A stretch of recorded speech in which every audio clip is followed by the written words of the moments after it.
আমার শখের ছাদ বাগানে আমি বোতলের মধ্যে রসুন চাষ শুরু করে দিয়েছি।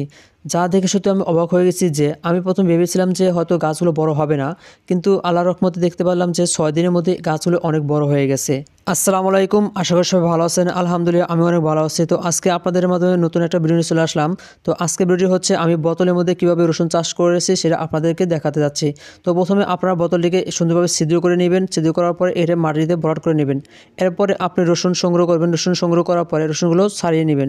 তো ছাড়িয়ে নেওয়ার পরে যে ছিদ্রগুলো আছে সেই ছিদ্রগুলোর মধ্যে এক এক করে বোতলের সবগুলো ছিদ্রের মধ্যেই এই রসুনগুলো সুন্দরভাবে লাগিয়ে দিবেন। তো আমি যেভাবে লাগিয়ে দিচ্ছি, তো আপনারাও চাইলে সেভাবে লাগিয়ে দিতে পারেন, তাহলে গাছগুলো গজাতে সহায়তা করবে।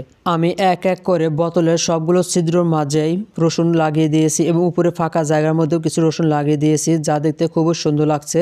যখন রসুন গাছগুলো বড় হবে তখন আরও সৌন্দর্য ফুটিয়ে তুলবে, তখন দেখতে আরও অনেক ভালো লাগবে। তো আপনাদেরকে সেটা দেখানোর চেষ্টা করব ইনশাল্লাহ, যদি গাছগুলো বড় হয় তখন।